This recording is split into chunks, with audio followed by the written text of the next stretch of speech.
Naglalayon tayo ng isang patas na pagpapairal sa batas. Kahit malaki ka, makapangyarihan ka, kailangan gumalang ka sa batas. Lahat ay pantay-pantay sa batas. Walang mayaman, walang mahirap, walang lamangan, walang dayaan, iwasan na natin ang palakasan. Ang lahat ay patas sa batas. Tama. Na tila dahas ang ginagamit, tila opresyon na ito, tila pinatatahimik tayo at hindi naman tayo bulag dun sa ibang mga pangyayari, katulad ng pagkakaso ng mga ibang vlogger, katulad ng isa-isa nang nadidismiss yung mga kaso ng Rappler, ni Laila De Lima, and so. Ito nga mga kababayan, nagsalita na si Congressman Marcoleta sa kapwa niya kongresista na ipairal ang tamang batas, at gayon din si Attorney Trixie Cruz Angeles sa pang-aabuso ng Kongreso sa kanilang kapangyarihan. Bago natin ituloy ang video na ito, kung bago ka lang sa aking YouTube channel baka pwede makahingi ng like at subscribe at click mo na rin ang notification bell para updated ka sa aking nilalabas na bagong video. Salamat po.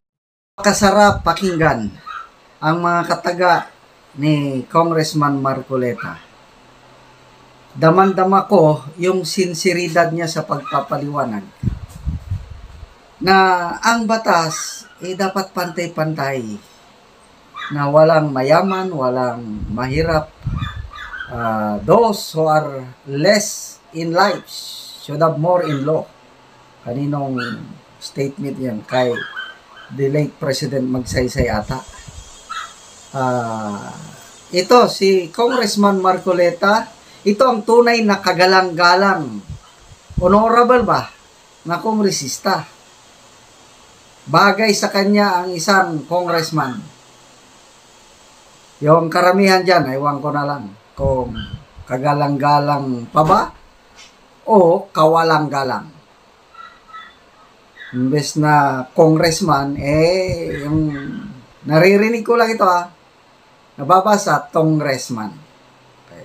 So, yung mga in-explain ni Congressman Marcoleta, bunga yan sa nangyayari ngayon sa Kongreso, na ang mga lawmakers na gumawa ng batas, hindi naman nila sinusunod ang batas. Example, Soto Law. Ipinasa yan ng Kongreso. Yan ang ini-invoke ni Ka Eric, na huwag niyang i-reveal yung source. Wala, ininterpret ng mga mambabatas on their own, kaya pinakulong nila si Ka Eric.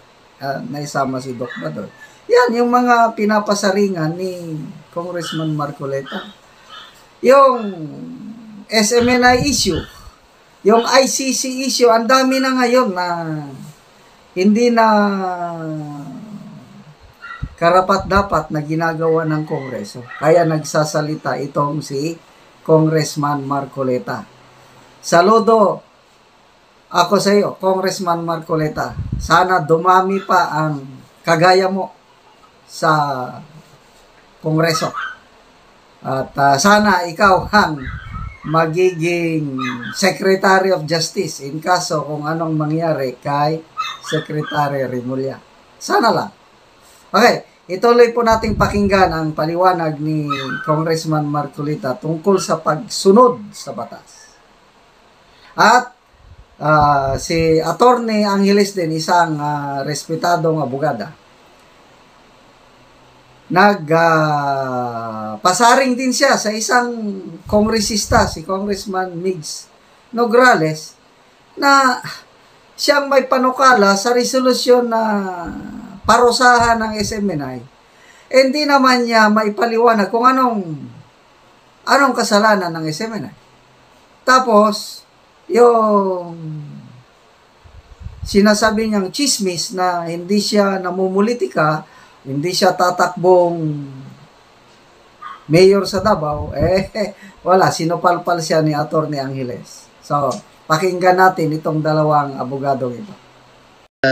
Kasi lalong-lalo na sa panig nung walang impluwensya, sa panig nung maliit, yung underprivileged na sinasabi natin, talaga namang kapag hindi mo isiniayos ang pagpapatupad ng batas, talagang marami ang hindi nabibiyayaan at hindi na naipapairal ng pantay-pantay ang batas. Kahit ano ka pa, mayaman ka man, mahirap ka, halimbawa ay ano man ang kalagayan mo o ang kulay ng balat mo, Oho. kailangan pantay-pantay Pantay-pantay sa batas. Walang lamangan, walang dayaan, at wala na yung palakasan. Sapagkat yan ang basihan para sa pagpapaunlad at pagbangon ng isang bansa. The people deserve nothing less than protection from those who violate not just one law but multiple laws and from the spread of misinformation. If may lumabag sa batas at privilege na binigay sa kanila, then they should be accountable for that. Contrary to the chismis, ewan ko kung anong chismis yung sinasabi niya, I will not run for mayor of Davao. May ganun. And I have no intention of engaging in politicking. Uy, Congresswoman, newsflash, you're a politician. Walang away. So bakit kayo gumagawa ng away? Sino may sabi, Congressman Nix, na walang away? Actually, siguro nga, only in the sense na ang taong bayan po ay nagtatanong at nagagalit dun sa trato ng mga resource persons sa hearing on sa Committee on Franchises. Huwag mo naman sabihin na bulag kayo dun. Parang pinalalabas ninyo walang away in the sense na na everything is okay. It's not. It's not po. Nadadamay talaga kayo sa galit ng taong bayan sa pagtrato ng mga resource persons. But more than that, masyado nyo naman pong minamaliit ang SMNI. Sabi niya, tinuloy pa niya, I refuse to be exploited, used as clickbait, and stay in a place which is not in line with my values and morals. Sure, ma'am. Pero who is exploiting you? Sino bang gumagamit sa inyo na clickbait? Bakit? Masama po bang punahin yung dismal na sagot ninyo, kumbaga dismal performance, doon sa pagsasagot ninyo sa mga katanungan ni Karen Davila? Maaari naman siguro magkomento ang taong bayan dahil unang-una, public figure ka. Pangalawa, very public yung interview ninyo. Pangatlo, hindi naman po sikreto na talagang all in, all out ang inyong partisipasyon sa Committee on Franchises. Sayang, kasi sa tingin ko, maganda naman po ang inyong pagtatanong doon sa sa committee hearing. Pero tila nawala yata lahat ng inaral ninyo nung kayo ay tinatanong ni Karen Davila. Lalong-lalo na nung tinatanong niya, paano naging, national security ang issue ng travel fund ng speaker. Lalong-lalo na ang publiko ang nagtatanong. Tuloy natin. Sabi niya, the resolution to urge NTC to suspend the operations of SMNI has already been adopted by the House, and we have yet to see how NTC will act upon this.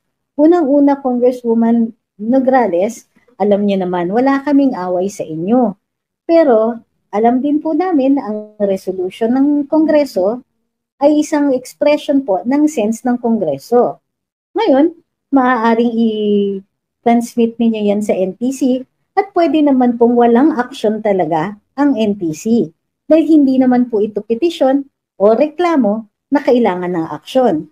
Ito ay resolution na nag-e-express ng sentimiento ng House. At least yun ang basa namin. Meron po bang mas matinding paliwanag dito? Sabi niya, I will continue my service to the people through PBA programs, projects, and services despite the constant harassment and attacks to silence me. Harassment. Sana po niliwanag tayo ni Congresswoman kung ano yung mga komento na tingin niya ay harassment. O ano yung mga instances na sinasabi niya na siya ay hinaharas. Attacks to silence her. Silence? Ma'am, Congresswoman po kayo. Kung kung may magsa-silence sa inyo, ay malamang taong mas makapangyarihan kaysa sa aming mga ordinaryong taong bayan. Sabi niya, huwag magpabudol, huwag makinig sa chismis. Si ma'am naman, nakibudol naman po kayo. Wala naman pong nagpapabudol. Lahat naman po ng tao na nagkokomento ay base dun sa kanilang pagpapanood ng interview ninyo. So hindi po budol yun, napanood nila eh. So after that, she wishes us all a peaceful, blessed, and happy holiday season. Amping Amping Kanunay. Tama ba yung pag-pronounce ko? Nung nagsulat ang mga PMA alumni ng kanilang manifesto, hindi lang po isa ang ni-request nila. They requested also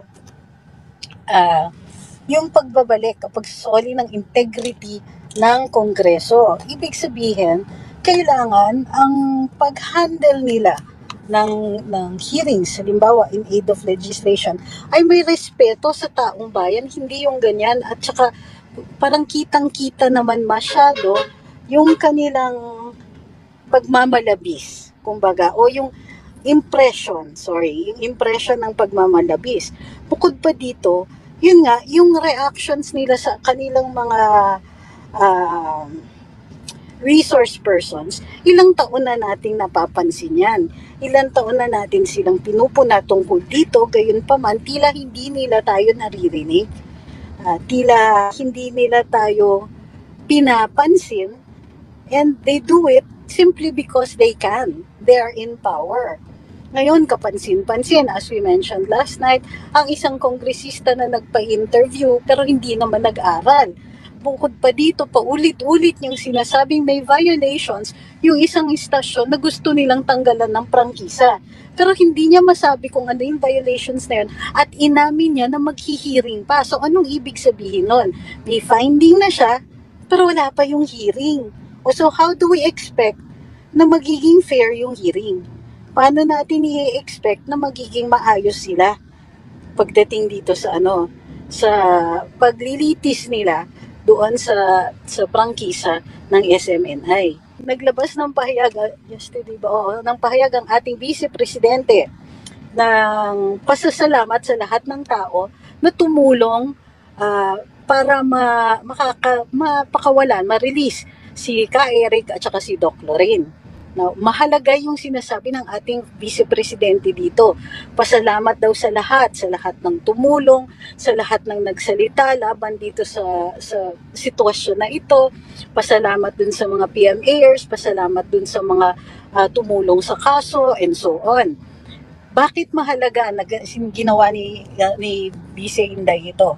Kasi dahan-dahan niya, ina-acknowledge niya na ang ganitong pagsama-sama, pagtulong-tulong, we can effect change. Kahit malakas ang puwersa ng kalaban, kahit mayaman, kahit nakapwesto, huwag tayong mawawalan ng pag-asa kasi kaya natin. Basta sama-sama. Di ba yun yung that was the campaign thing, di ba? Ang sabi ni Inday, basta tayo'y magkasama. Unfortunately, yung ibang mga dati nating kasama, iniwan na tayo. Gayon pa man, the message is clear. We hang together or we will not make change. So, salamat kaya nakita niya yung wording ni Inday, lahat pinasalamatan niya. Hindi niya sinasabi na isang grupo lang ang may epekto. Ang sinasabi niya, lahat tayo. Lahat. Pati tayong mga hampas lupa. Alam mo naman, pati tayong mga hampas lupa, dahil nagsalita tayo, dahil ipinahayag natin yung yun na napansin natin na ganito, na tila dahas ang ginagamit, tila opresyon na ito, tila pinatatahimik tayo, at hindi naman tayo bulag dun sa ibang mga pangyayari, katulad ng pagkakaso ng mga ibang vlogger, katulad ng isa-isa nang nadidismiss yung mga kaso ng Rappler, ni Laila De Lima, and so on. Nagagawa ito dahil mayroong mga tao na nasa poder, na nakaupo, na may power, na tumutulong sa kanila. Pero kayang tablahin ang power ng mga nakaupo. Kaya tablahin ng masa, tayo yan, if several groups come together, if we all come together for one single purpose. Salamat dun sa mga PMA alumni na walang takot na isinulat, naglagda talaga sa manifesto na sila po ay tutol din sa ganitong pangyayari at nagdidemand ng mas maayos na response o mas maayos na pamamalakad dun sa mga kongresista natin. Sabi ni Sony, it just feels that he's just doing whatever he wants to do since PBBM is so silent with all these ongoing issues, especially against VP ISD. There are a lot of attack dogs unleashed against the VP. Well, alam nyo, may kasabihan sa batas na kung hindi ka tumutol, pumapayag ka. I'm not saying na yun ang ginagawa ng ating Pangulo, pero yun na nga siguro yun. Hindi na lang siya po nagsasalita. Kanina, sa Karambola, pinag-usapan din ni Boss Jonathan De La Cruz, ang bagong aksyon ng ating Pangulo. Kasi kanina, in-announce na ang presidente ay nag-appoint ng tila isang special presidential assistant on investments or something like that having to do with finance. Ang iniupo po ay yung advisor naman niya. Talaga, parang binago lang yung titulo niya. Ang na-observe dito ay si Pangulo ay hindi mahilig kung siya mismo, no? Hindi siya ganun kahilig na magtanggal sa pwesto, lalong-lalo na kung may pinagsamahan sila nung tao na yon. And so, rather than remove a person from office, pag merong hindi ginagawa yung taong yun, nag-a-appoint na lang siya ng ibang tao para gawin yung trabaho na yon. You can refer to Karambola this morning para mapanood ninyo yung full discussion ni Boss Jonat. Ang punto dito ay ganito siya mag-handle ng little conflicts. So, ang pagkaintindi natin, dahil hindi nagsasalita ang ating Pangulo tungkol sa mga aksyon na natatamaan ang ating Vice Presidente, ay sinasang-ayunan niya dahil hindi siya nagsasalita against it. At ganito po ang kanyang character. Kumbaga, nag-a-avoid siya ng conflict. So, para hindi na lang siya mukhang aggressor laban sa ating Vice Presidente, ay hinahayaan lang niya kapag ang ibang tao ang nagsasalita against the Vice President o gumagawa ng aksyon kung saan nasasaktan o naaapektuhan ang ating Vice Presidente. So, hindi man siya kasali dun sa mga aksyon laban kay Vice Presidente, parang it would be uncharacteristic naman na wala siyang sinasabi o ginagawa upang mahasalag, maharang, o malusaw yung ganong klaseng mga perceived attacks or actual attacks.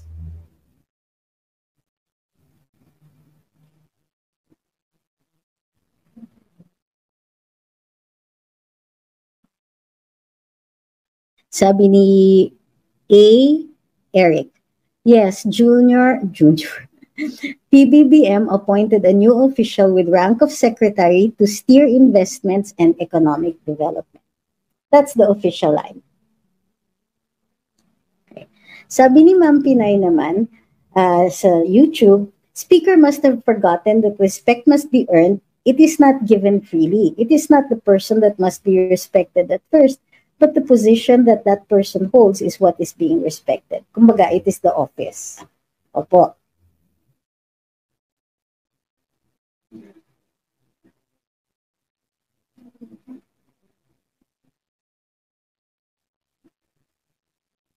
Sabi naman ni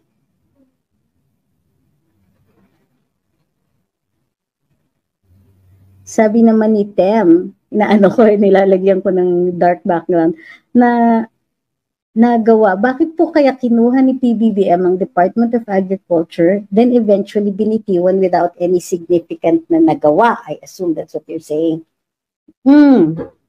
He had a vision, or he has a vision para dun sa mangyayari sa Department of Agriculture. Unfortunately, ang tingin ko dyan ay sobra siyang busy. Kasi nakailang beses lang siya nakadalaw sa opisina ng Department of Agriculture. Hindi naman, nasa Quezon City yun. So, ang tingin ko is that dahil sa kabisihan, sa dami siguro ng ginagawa at naiisip o sa iba-ibang departamento na kailangan niyang tuunan ng pansin, kinulang yung kanyang pagtutok sa Department of Agriculture. Gayun pa man, siguro rin nagtagal yung paghahanap niya ng kahilinhina niya o papalit sa kanya. At totoo lang, historically, ang dami talagang problema ng Department of Agriculture. Kung kaya't, tama rin naman po kayong magtaka kung bakit hinawakan niya, binitiwan niya, tapos hindi maliwanag kung ano yung mga nabago doon. Posible namang problema ng komunikasyon yun, may nagawa pero hindi natin alam dahil hindi na ilalabas or totoo yung nakikita ng taong bayan na wala namang significant na nagawa.